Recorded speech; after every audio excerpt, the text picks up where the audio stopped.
c'est parfait. Je voulais faire une nouvelle vidéo pour le site Chauffeur Bus de France. C'est parfait, parfait. Donc, nous allons vous partager encore un peu plus le quotidien des chauffeurs aujourd'hui. Et donc, je vais vous passer des séquences de certains collègues qui ont rejoint donc, ce mouvement dans le site des chauffeurs de bus de France.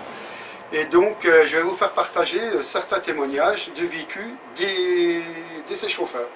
Donc, je vais vous envoyer tout de suite les séquences de ces chauffeurs et je reviens tout de suite après. Bon, bonjour à tous, je m'appelle Véronique et donc je suis chauffeur conducteur de car depuis 1 an maintenant. C'est un métier que j'ai choisi, une direction que j'ai choisie. Donc la vidéo que vous allez voir, c'est un trajet d'école filmé par une ATSEM. Il n'y a pas d'enfants dans le car et donc c'est pour montrer, le but de ces vidéos, c'est pour montrer le quotidien des chauffeurs de car. Voilà, donc je suis sur une route gérée par le département. C'est une route qui est limitée à 80 km/h. Moi, en général, je l'emprunte entre 20 et 50 km/h, grand maximum.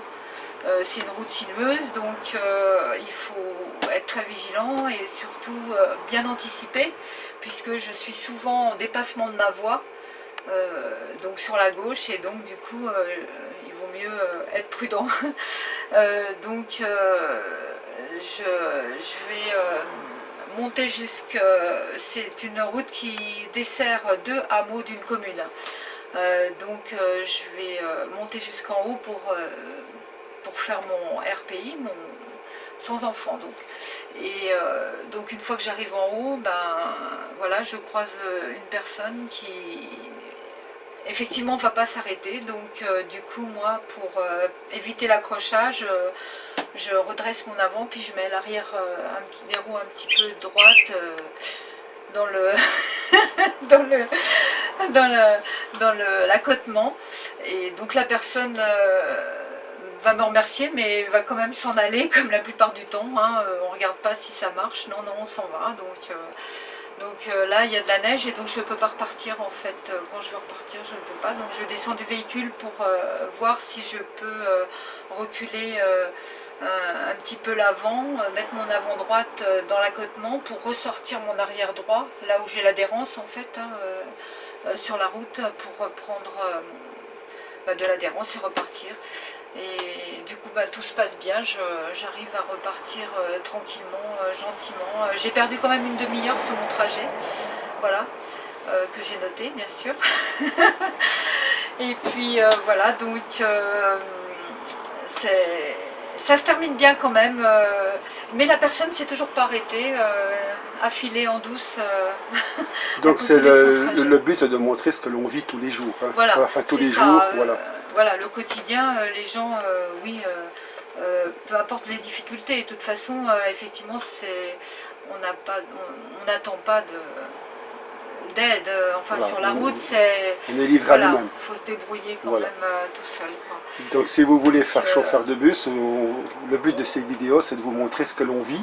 Voilà. Bon, il y a la difficulté, il y a des choses difficiles, mais il y a aussi des bonnes choses aussi. Oui, bien sûr, il faut prendre ses responsabilités. Des fois on prend des décisions comme là, où il faut quand même descendre, voir parfois, il ne faut pas hésiter à descendre, à regarder si ça va ou pas. De toute façon là j'avais pas le choix, je ne pouvais pas repartir, donc j'étais obligée de faire quelque chose. Hein. J'ai pas de pelle dans mon car, donc oui c'est vrai que j'aurais été embêtée si j'avais pas pu repartir autrement, quoi. Voilà. Et puis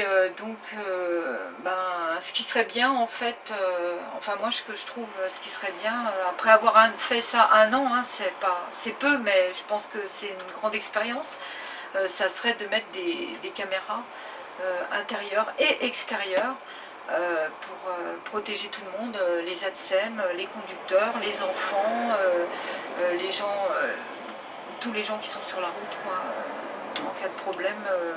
Ça serait bien de savoir ce qui s'est passé réellement, quoi. Et la caméra, c'est une bonne chose, quoi, je pense. Voilà. Ça a creusé. Voilà, je pense qu'il faudrait y réfléchir sérieusement quand même. Oui. Avec ce qui se passe maintenant sur la route quand même. Il y a vraiment un manque de respect maintenant aujourd'hui au niveau des bus. Voilà, c'est ça. Voilà. Oui, on ne nous laisse pas passer.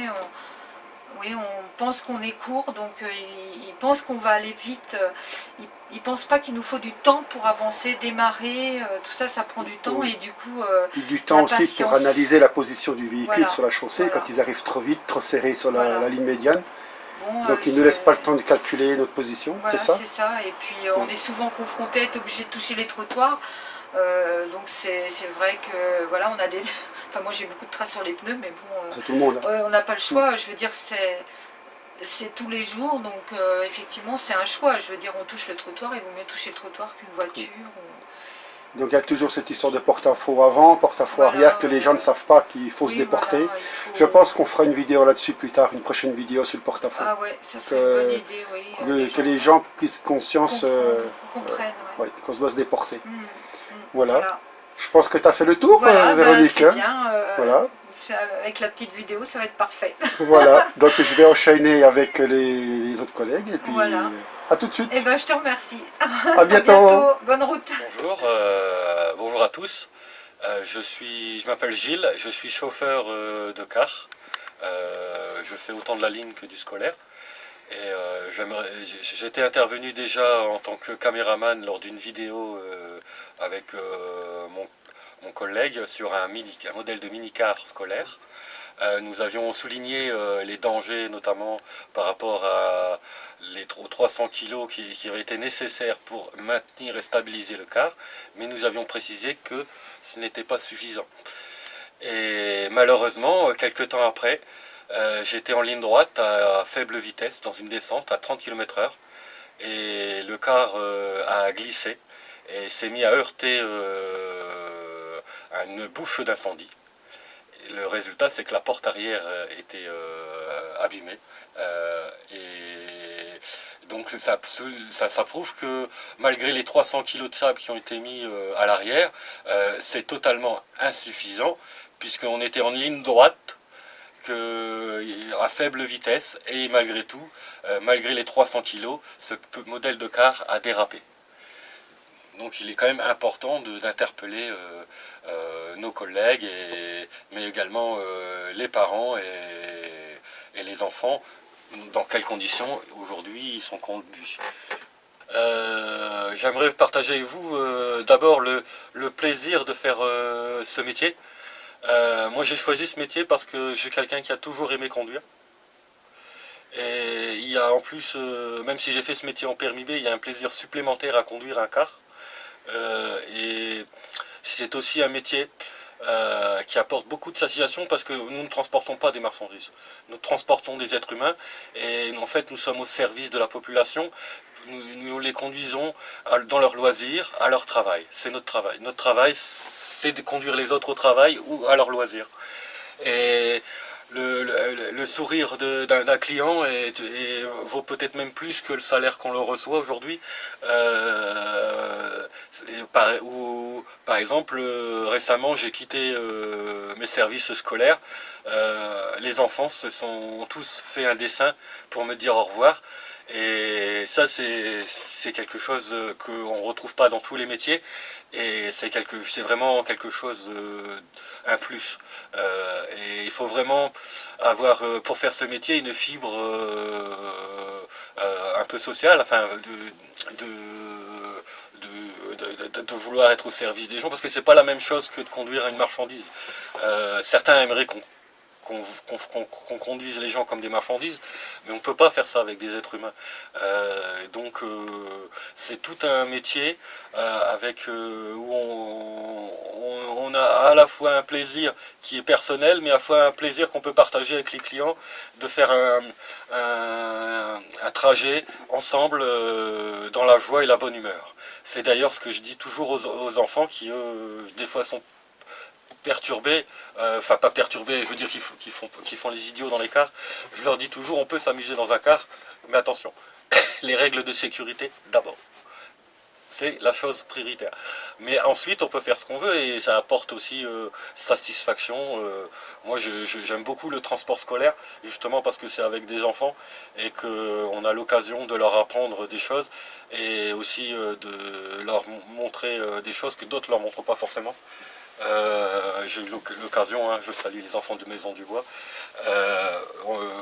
des enfants qui bougeaient beaucoup dans le car et qui se levaient, enlevaient leur ceinture, voire étaient violents entre eux. Moi on m'avait dit, on dit ça partout en France, que dans ces cas-là il faut sanctionner l'enfant. Il faut faire un courrier à la région pour leur demander d'être sanctionnés. Alors qu'on se rend compte très vite que personne, mais vraiment personne ne leur a jamais expliqué, dans tout leur parcours scolaire, comment se comporter dans un car. Moi j'ai refusé de demander une sanction. Je les ai vraiment engueulés, mis face à leur responsabilité. Aujourd'hui, ceux qu'on disait être un mauvais exemple dans mon car sont des exemples. Ils veulent montrer aux plus petits comment se comporter, qu'il faut mettre sa ceinture. Mais qu'en même temps, on peut discuter, passer un agréable moment durant le trajet. Et depuis, j'ai une relation particulière avec ces enfants qui fait que aujourd'hui, j'ai même plus besoin de regarder dans le rétro intérieur. Ils sautent de joie lorsqu'ils me voient. Et ça, c'est des trucs qu'on ne trouvera pas dans tous les métiers. En plus de la satisfaction personnelle d'avoir prouvé que ma méthode fonctionne mieux que d'autres. Ça aussi, c'est aussi une satisfaction pour moi. Donc pour tous ceux qui veulent faire le métier, je leur conseillerais d'aimer conduire. Et la sécurité, dans la sécurité. Pas faire les fous, parce qu'on peut aimer conduire et faire de la vitesse, mais c'est pas le métier où on fait de la vitesse. Et avoir une fibre, vouloir travailler pour les autres. Voilà. Et là, de là, on tirera plusieurs sources de satisfaction, de satisfaction personnelle et même le fait de le partager avec d'autres. Voilà. Je voulais parler d'un autre sujet avec vous. Plusieurs fois sur cette page chauffeur de bus de France, des collègues sont intervenus pour signaler divers problèmes dans ce monde de transport. Et même si c'est, comme je l'ai dit, un métier très agréable qui apporte beaucoup de satisfaction, il ne faut pas non plus être un bisounours. Il faut voir le réel tel qu'il est. Et malheureusement, des fois, c'est assez terrible, je trouve. On a un système en France qui fait que si on sélectionne telle entreprise ou une autre pour faire du transport, on fait ce qu'on appelle un appel d'offres. Et un appel d'offres, celui qui le remporte, c'est toujours celui qui est le moins cher. Mais est-ce que, chers citoyens, chers chauffeurs, est-ce que le moins cher, ça veut dire quoi? Ça veut dire simplement des chauffeurs moins payés. Ça veut dire des cars comme vous avez pu voir dans d'autres vidéos qui étaient dangereux. Ça peut dire aussi dans des cars de lignes interurbaines, pas assez de boutons d'appel, alors que la loi interdit aux gens de se lever.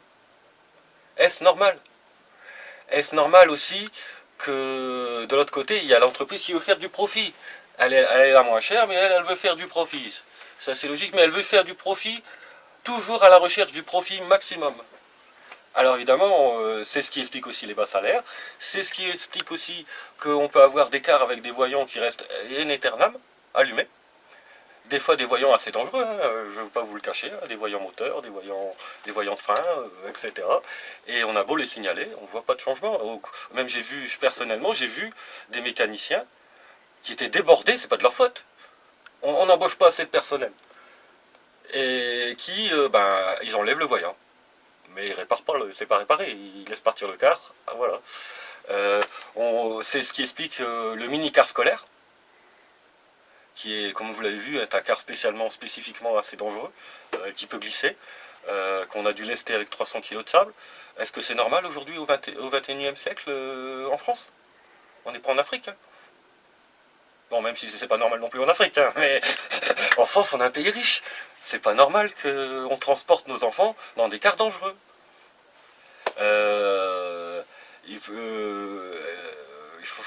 faut quand même des fois se poser la question dans quelles conditions les adultes, mais aussi les enfants sont transportés. Et c'est ce qui explique également hein, cette recherche de profit, c'est ce qui explique qu'on a des cars qui ne sont pas forcément adaptés là où on se trouve. On a des cars qui ne sont pas forcément faits pour faire de la montagne, dans des régions de montagne. On a des cars les mini-cars qui basculent à droite, avant, à gauche, comme un bateau. On peut avoir des cars scolaires avec des ceintures qui ne sont pas adaptées aux enfants de 3-4 ans. Déjà, ils ne sont pas adaptés pour ceux de 9 ans, 10 ans, 11 ans. Quand ils deviennent adolescents, ça va un peu mieux parce qu'ils ont plus une corpulence d'adultes. Mais ce n'est pas du tout adapté. Il y a des transports qui sont faits pour être faits en voiture ou en camionnette. On les fait faire en car. Il y a toute une réflexion, je pense, à avoir, et je pense même que les chauffeurs devraient avoir une autre vision du métier. Arrêter de se contenter d'obéir et de faire tout ce qu'on leur demande. Pensez à qu'ils ont une responsabilité et que demain, si les mêmes qui leur ont dit il faut faire ceci, conduire cela, accepter tous ces cars qui ne sont pas adaptés, et ben, sans, comment dire, et si un jour il y a un problème, ça sera le chauffeur. Hein. C'est ça qu'il vous le dire, c'est le chauffeur qui va payer. Ceux qui vont y conduire, ils diront que c'est sa faute. Donc il faut quand même avoir cette réflexion-là. Puis si vous avez un cœur, vous pensez quand même aux gens que vous transportez. C'est logique, je pense. Et on ne fait pas ce métier, on a vu, enfin, on ne devrait pas. Après, le chômage fait que... Mais on ne devrait pas faire ce métier si on n'a pas de cœur. On fait ça aussi pour les autres. Donc, c'est un métier, on se consacre aux autres. Et en plus, il faut savoir dans quelles conditions on travaille. Si, pour faire accepter justement ce système aux chauffeurs, on instaure un système où finalement, il y a le patron qui cherche le profit maximum, ça redescend sur les chefs qui ont la pression et qui nous refoutent la pression sur nous, et du coup, ça a un stress supplémentaire. Certains, la moindre erreur, peut-être un collègue va vous dénoncer, parce que lui, il espéra avoir 4 pneus neige, et pas des doutes sur cette pneu.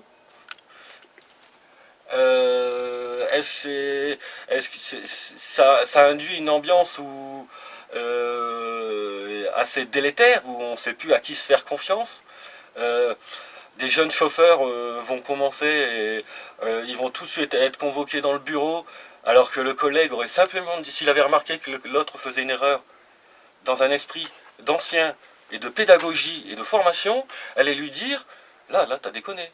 Et pas aller dans le bureau et puis lui dire, aller le dénoncer, comme si c'était le pire criminel de la planète, juste pour avoir des petites miettes. Et encore des fois même sans miettes. C'est quand même un système assez affolant. Où ceux qui collaborent au système, pour que indirectement, pour que l'actionnaire ou le patron fasse plus le profit maximum,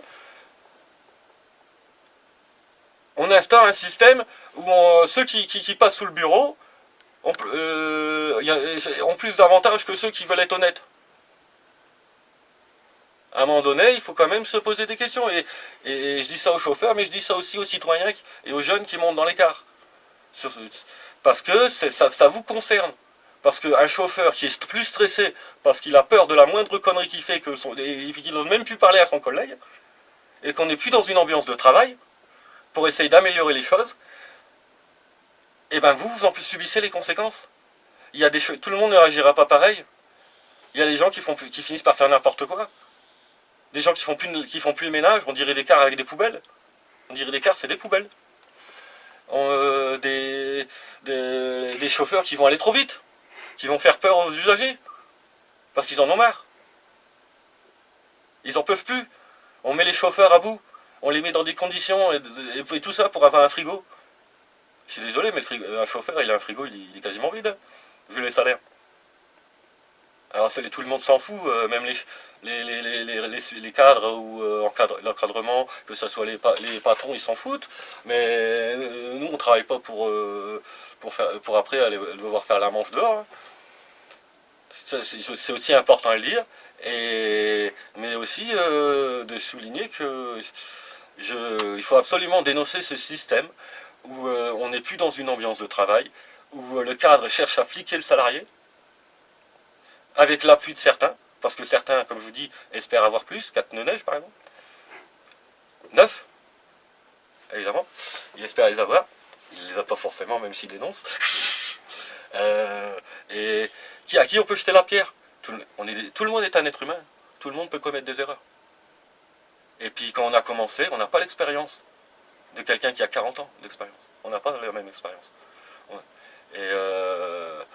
Et aussi, il y a une nécessité de formation, parce qu'aujourd'hui, de plus en plus, Pôle emploi envoie des gens qui sont au chômage, mais ils feraient ça comme s'ils feraient marchandises. Ils feraient ça comme s'ils allaient balayer, faire homme de ménage. Ben, à un moment donné, c'est pas le même métier. C'est un métier où vraiment il faut avoir une fibre.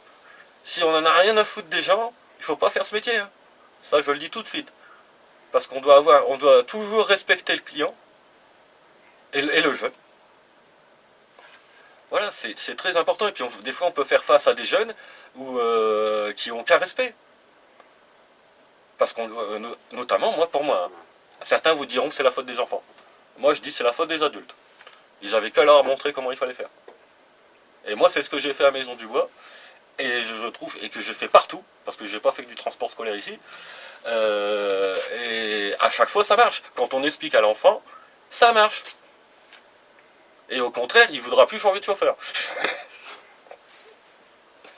Donc, si vous n'avez pas cette fibre-là, ne faites pas ce métier. Mais en tout cas, c'est important d'avoir une vision de ce métier. Arrêtez de se contenter, je conduis, c'est tout. Sinon, on va continuer à aller droit dans le mur et les accidents vont se multiplier. Les dépressions vont se multiplier parce qu'il faut voir dans ce métier, avec ce système où tout le monde fout la pression à tout le monde en descendant à chaque échelon, où on ne peut pas faire confiance à un collègue. Il y a des gens qui font des dépressions parce qu'ils conduisent des cars qui sont dans des états ou parce qu'eux-mêmes, humainement, ils ne sont pas faits pour ce métier. Et à un moment donné, ça conduit à des situations de plus en plus dangereuses. Voilà. C'était important de vous le dire, parce qu'il y a l'aspect du beau métier, qui pourrait même être un super métier. Encore plus si on améliorait les conditions de travail et de salaire, et qu'on fait envie de ce système de collaboration, etc., qui permet à certains de s'enrichir, et puis d'autres de crever. Voilà. Mais réfléchissez, si vous voulez vous lancer, réfléchissez. Mais c'est un beau métier. Ça, je vous en souviens, c'est un très beau métier. Seulement, le problème, c'est que souvent, on n'a plus de solidarité, justement, à cause de ce système entre collègues. Et plus personne ne sait pas à qui parler. Donc, du coup, on ne peut pas débattre entre nous et puis essayer d'apprendre de l'un ou de l'autre de son expérience. On ne peut plus. On ne sait même pas si l'autre nous ment. Donc, c'est le but de ce blog? Donc, c'est le but de ce blog. C'est justement, de montrer le métier tel qu'il est avec ses aspects plaisir. Et satisfaction professionnelle, mais aussi les dangers que représente, parce qu'on n'est pas dans il faut arrêter d'être un bisounours pour croire que tout est merveilleux non plus. Voir aussi les autres aspects et permettre aussi aux collègues de discuter entre eux pour essayer d'améliorer, de trouver une solution à tout ce qui ne va pas, mais aussi interpeller, je pense, interpeller si possible les usagers, pour qu'ils prennent conscience que des fois, si un collègue peut être désagréable, s'il peut des fois conduire au-dessus des limitations de vitesse, c'est à cause de la pression qu'on lui met. Et que aussi, vous êtes conduit, des fois, dans des trucs, vous n'êtes pas au courant. Il n'y a pas les bons pneus. Il n'y a pas forcément les ceintures adaptées. Il n'y a pas forcément tout qui fonctionne. Il y a des voyants allumés des fois, qui restent longtemps allumés.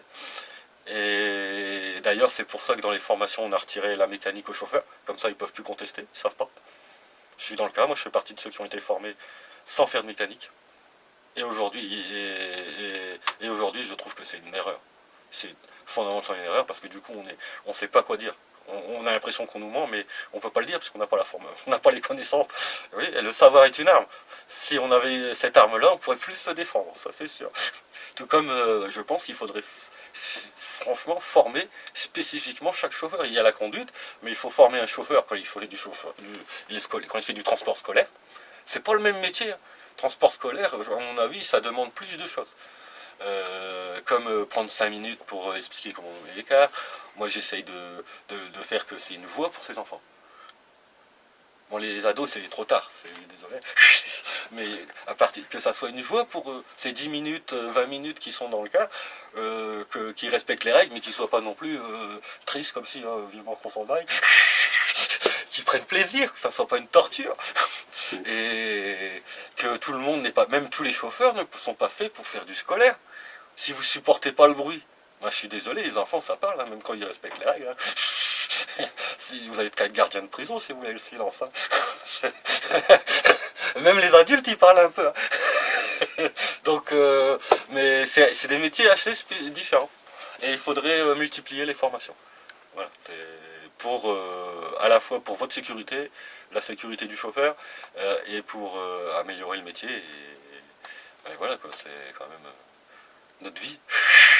C'est important. Je le dis dans le deux sens, hein, notre vie parce qu'on passe notre temps dans les cars, mais c'est aussi notre vie parce que, y compris les usagers, parce que des fois on a glissé et on n'aurait pas dû glisser.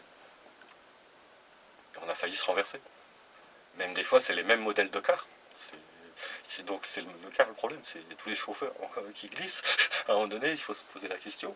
Il faut se poser la question quand on a 3 cars qui sont du même modèle, et puis 1 an et demi après être passé dans les mains de l'entreprise, bah, la cote il la monte à 70, puis il y en a il la monte à 90. C'est qu'il y a un problème d'entretien des cars. Voilà. Et tout ça pour le profit. Encore, c'est toujours la même chose, c'est le profit. C'est permettre à certains de s'enrichir. Je ne critique pas les gens qui ont de l'argent, hein, mais bon, il faut répartir les richesses. Hein, si on ne travaille pas pour des clopinettes, non.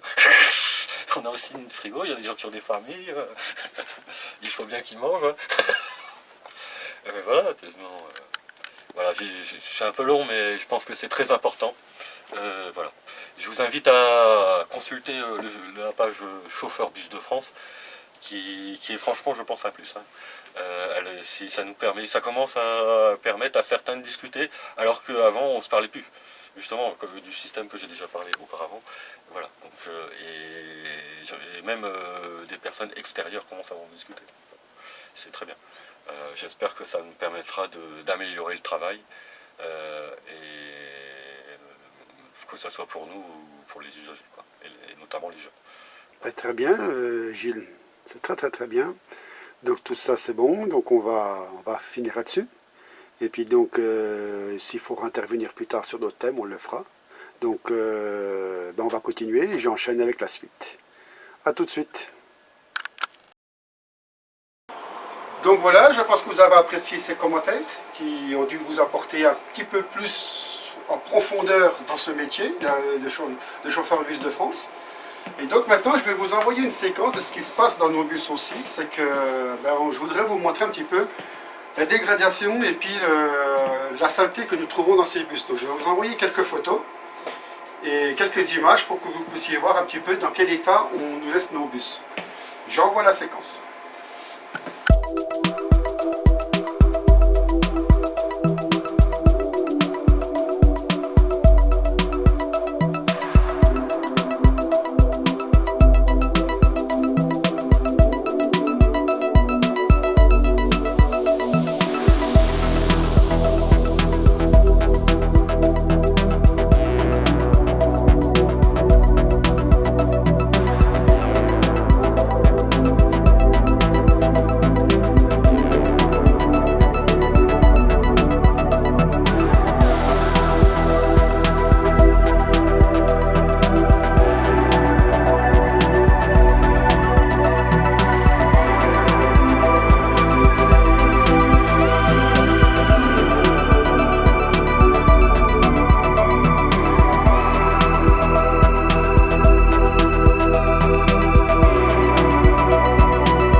dire, vous avez dû voir un peu ce qui se passe, donc ça fait quand même des heures de nettoyage, il faut toujours entretenir nos bus. On aimerait bien que ça dure un petit peu plus longtemps, hein, la propreté et puis donc l'état des sièges et du matériel.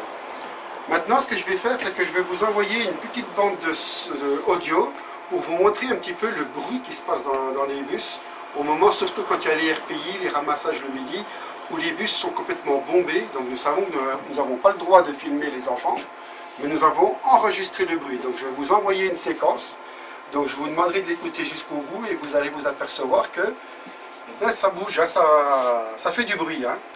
Je vous envoie la séquence.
Toi, t'as pris quoi, chauffeur?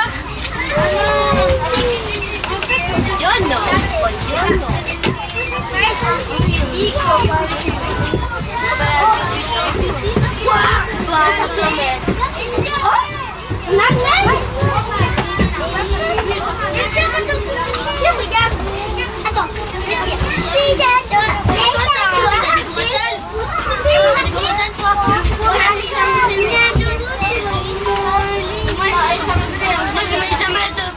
Il faut t'asseoir comme il faut. Il faut t'asseoir comme il faut. Ah oui, c'est normal que la...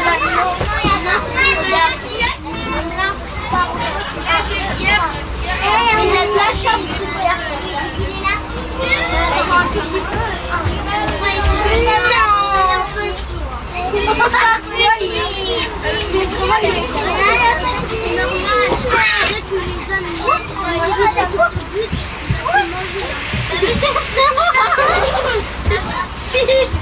Alors en fait le but, il l'a pas. Il l'a mis dans ma maison pour c'est à vous. C'est un bout de glace. Parce que tu suis avec ça. Parce que les œufs sont mauvais. Ah la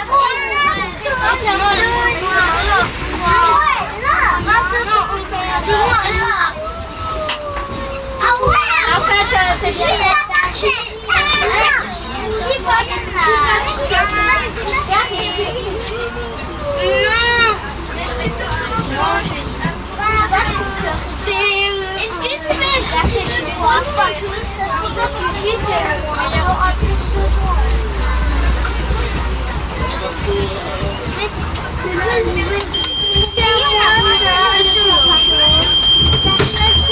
C'est quoi? C'est qui fait? Moi je l'ai frappé cette petite classe. C'est un truc. Tu ne mets tout le monde quoi? Ça c'est ça. Ça monte quoi à côté de moi? Oui, il est là.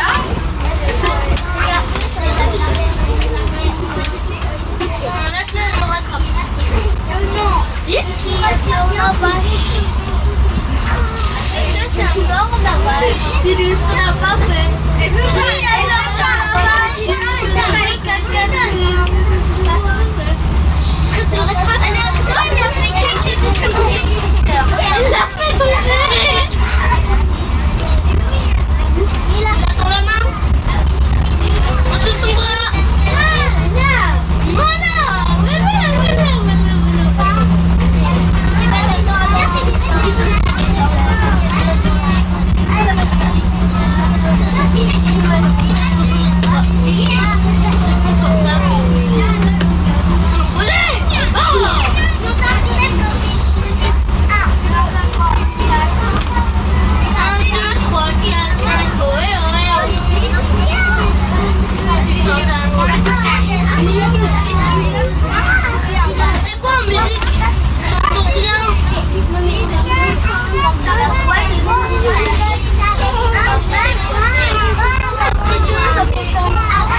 voulais partager ceci avec mes collègues sur cette deuxième vidéo, deuxième partie du quotidien des chauffeurs de bus de France.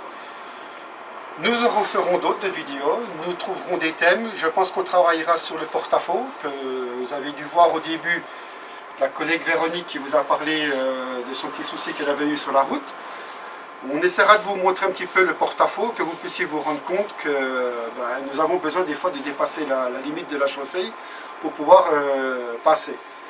Ça sera dans une prochaine vidéo, nous travaillerons avec des collègues pour ceci et on essaiera de vous apporter un petit peu plus de ce que nous ressentons et ce qu'on attend de vous, automobilistes. Voilà. On va quitter cette vidéo, ce sera donc la fin de cette deuxième vidéo sur le quotidien des chauffeurs bus de France. Je vous dis à bientôt, et si vous avez des vidéos dans d'autres départements, des autres collègues qui veulent intervenir, n'hésitez pas, il y a mon numéro de téléphone sur le jingle, et contactez-nous, on se fera un plaisir de construire ces vidéos, de créer des nouvelles pages par département sur le blog, et on apportera vraiment pour revaloriser ce métier. A bientôt, à une prochaine vidéo. Au revoir.